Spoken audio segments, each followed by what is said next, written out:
Alright, so we covered why I think the origins got screwed up. We covered Sandman and Eddie Brock. Now let's talk a little bit about Ock, shall we?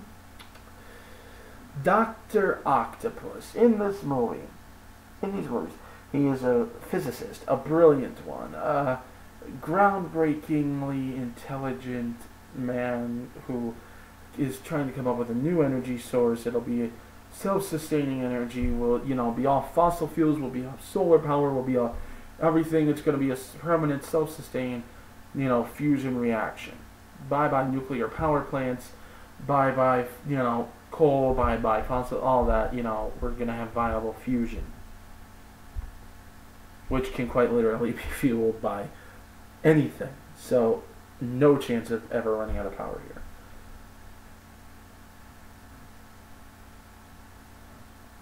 But, he's also happily married, very amiable, nice, likable guy, and then when all this crap hits the fan, you feel horrible for him.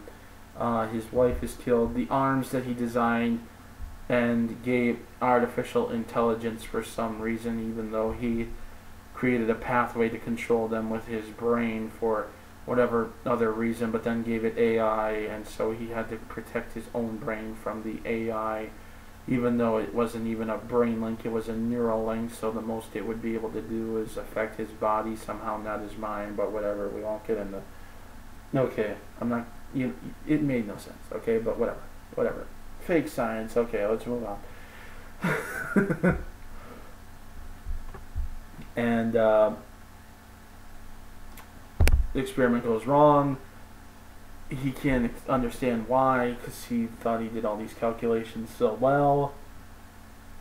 He did, he just didn't really account for the magnetism affecting what people might be wearing. There really shouldn't have been anything metal, per se, in that room that wasn't nailed down, or bolted down, or clamped down with plastic or something,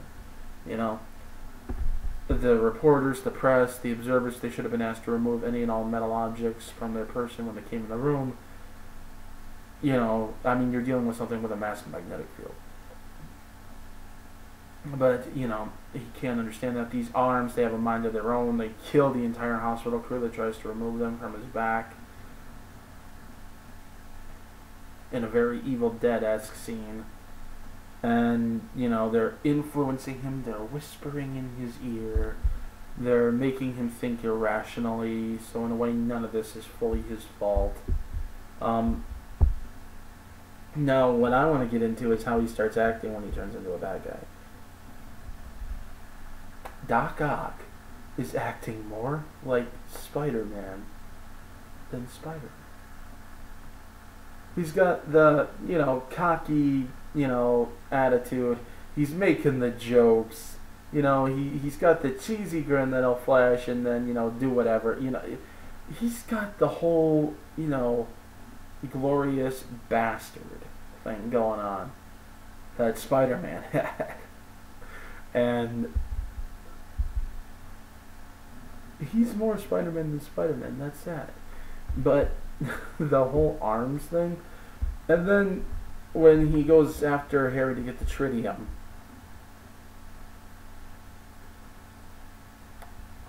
and Harry tells him, Peter Parker takes the pictures of Spider-Man and he wants, you bring me Spider-Man, I'll give you the tritium. But don't hurt Peter.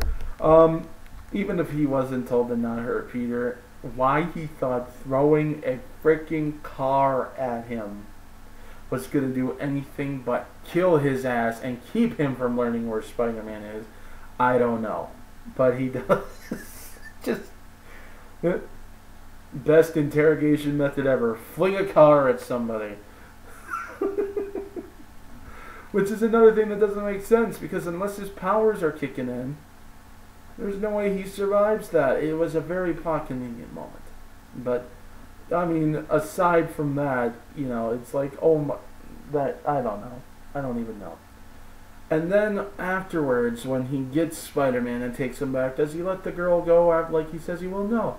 He inexplicably knows to hold on to her for some reason, and like a King Kong slash Lois Lane from Superman kind of deal, wants her there to witness his triumph or whatever, or something. I don't know.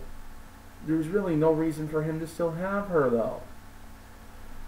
Then on top of it, you'd think he'd know that the inclusion of metal with the magnetic field like that is what caused the experiment to screw up in the first place. I mean, that's a visible variable. That's not a problem with his equations. That's just a variable that you know to avoid next time. But no, he sets it up in a warehouse that appears to be completely made of freaking metal. Then the experiment gets overfueled again and goes out of control again. You know, it just, he doesn't even, oh god. And then the arms short out and he's back to normal. And, okay. Here's the problem. Otto Octavius, in the comics, was a kid that had a harsh life growing up. His dad was rather very, verbally at the very least, abusive toward him and his mother. You know, then one day his dad eventually died. He was a very sheltered mama's boy growing up. Did not get along well with other people. Gotta trim the mustache again, it's itching my nose. Did not get along well with other people. Sometimes his relationship with his colleagues will get downright antagonistic. Excelled at, you know, academia, obviously. He was a very brilliant scientist.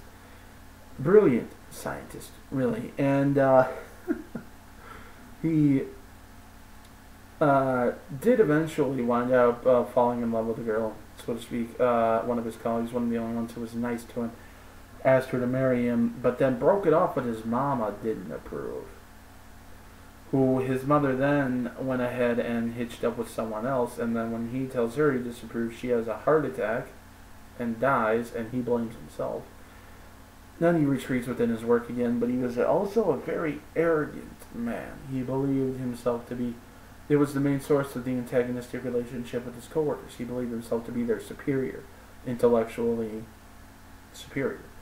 And, you know, he was not a humble man. He was not a very likable man. And then when the accident happens that fuses the arms to his body, which he did control through a mix of a direct mental link and a dial link on his front, a control set, it turns out that was augmented.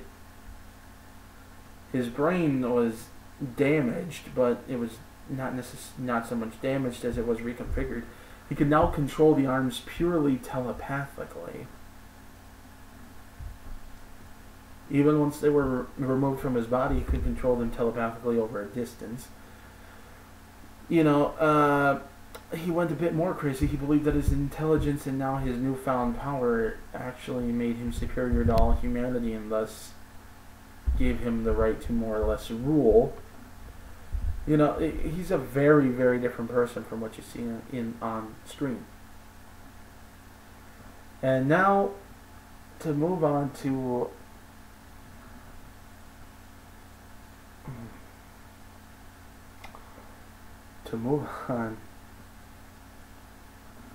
the Green Goblin and Harry Osborn. Now, I'm kind of cramming these together because both Norman and Harry in the comics and sort of in the movies take on the mantle of the Green Goblin. But I want to start actually with Norman.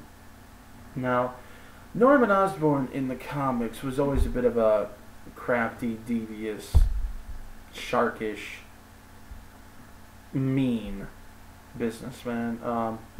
Had a definite thing for power and wasn't afraid to show it. Had a definite, you know, he was extremely ambitious. He was extremely power hungry. Sometimes did some things that may or may not have been fully legal. And that's before he wound up exposed to the serum that turned him into the Green Goblin. What that did was it essentially amplified his aggression. It amplified his already existing mental issues, which he did have. The only thing that really calmed him down in his life was when he met his wife and had his son. And that really did seem to tame him more. But then his wife died. and he started getting cold again a bit. And then when he got exposed to that serum, yeah, he definitely changed. Even his mentality toward his son changed a bit. And